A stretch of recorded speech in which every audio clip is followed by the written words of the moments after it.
बच्चों आज हम पढ़ेंगे समाजशास्त्र में चैप्टर 3 का जनजाति की विशेषताएं। ठीक है, जनजाति का अर्थ और परिभाषाएं मैं आपको समझा चुकी हूँ। ठीक है, विशेषताओं में हम विचार लेंगे टीबी नायक के। टीबी नायक ने जो विद्वान हुए हैं, उन्होंने भारत में अनेक जनजातियों जैसे भील, मारिया आदि का अध्ययन किया है।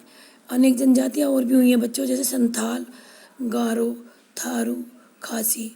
ठीक है, इन सब पर उन्होंने रिसर्च की है तथा जनजातियों की निम्नलिखित 7 प्रमुख जो विशेषताएं हम आगे पढ़ेंगे अथवा कसौटियाँ, इन्हें आप विशेषताएं भी कह सकते हैं या कसौटियाँ भी कह सकते हैं, इनका उल्लेख किया गया है। सबसे पहले आते हैं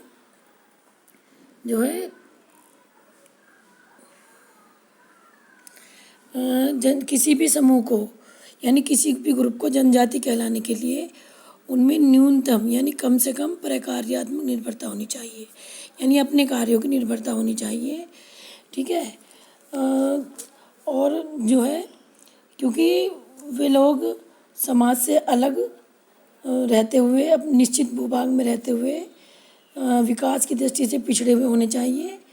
ठीक है, और उनकी आर्थिक स्थिति पिछड़ी हुई होनी चाहिए, इनके कहने का अर्थ यह है।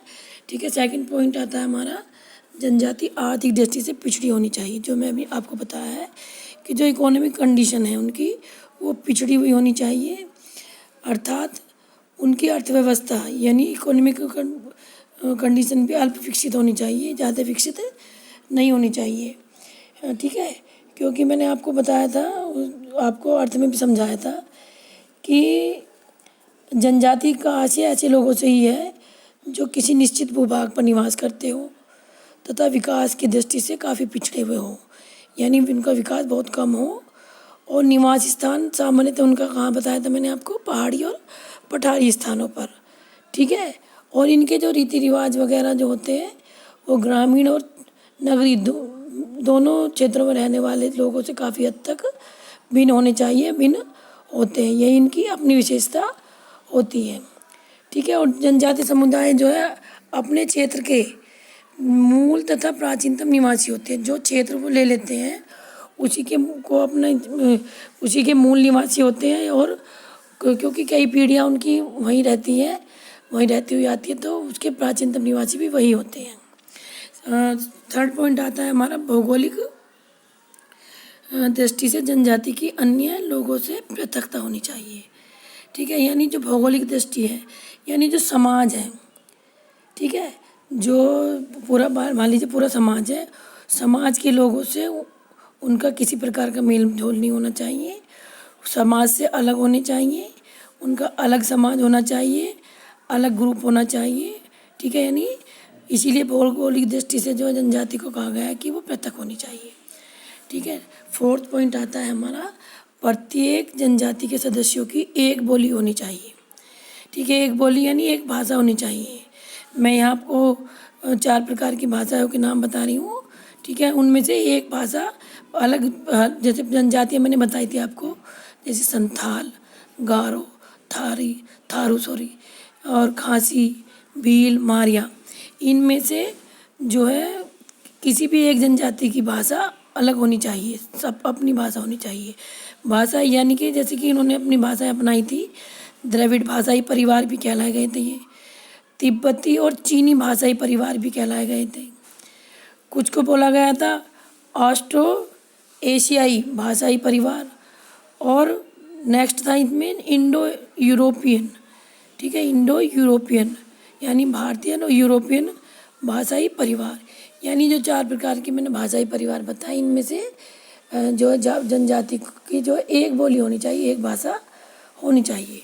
फिफ्थ पॉइंट आता है हमारा, राजनीतिक दृष्टि से प्रत्येक जनजाति संगठित होनी चाहिए, यानी जो राजनीतिक रूप से हम देखें तो प्रत्येक जनजाति यानी अलग अलग जो मैंने जनजातियों के नाम बताए आपको, संथाल, गारो वगैरह, ठीक है, ये संगठित होनी चाहिए, इकट्ठी होनी चाहिए अपनी राजनीतिक दृष्टि से, तथा उनकी एक प्रभावशाली जनजाति पंचायत होनी चाहिए।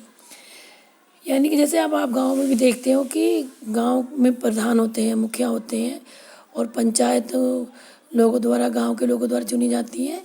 पंचायती लोग होते हैं, वो गांव की समस्या को निवारण करते हैं, उसी प्रकार यहाँ कहा गया है कि जनजाति में भी अपनी प्रत्येक अलग अलग जो जनजातियाँ हैं उनमें अपनी पंचायत होनी चाहिए, ताकि जो उनमें समस्याएं वगैरह होती हैं उनको वह जो है पंचायत के लोग जो है उनका निवारण कर सके।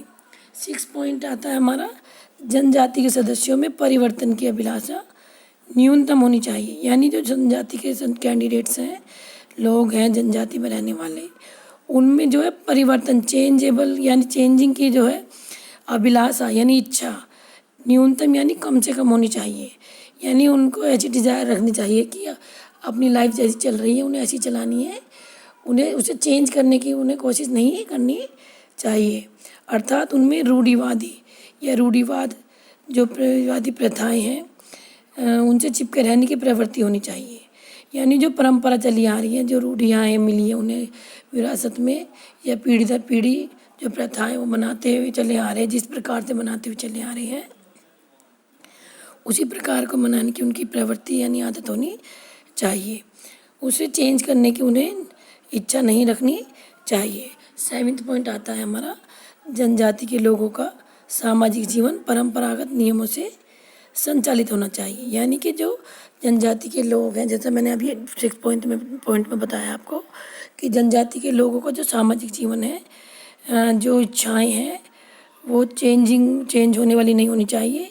जैसा उन्हें परंपरा में मिला है, पीढ़ी दर पीढ़ी जो नियम उन्हें मनाने को लिए कहा गया है या मानने के लिए कहा गया है, उन्हें आगे संचालित करना है, उन्हीं को अग्रसारित करना है। उन्हें चेंज करने की इच्छा उनमें नहीं होनी चाहिए। तो बच्चों, ये थी जनजाति की विशेषताएं टीबी नायक द्वारा। ठीक है, आगे मैं आपको जो है डी.एन. मजुमदार की विशेषताएं बताऊंगी। जो जनजाति की विशेषताएं डी.एन. मजुमदार ने दी हैं उन्हें हम नेक्स्ट वीडियो में पढ़ेंगे। ठीक है, ये आपको समझ में आ गई होगी, इसे ध्यान से सुनिएगा आप लोग। Thank you.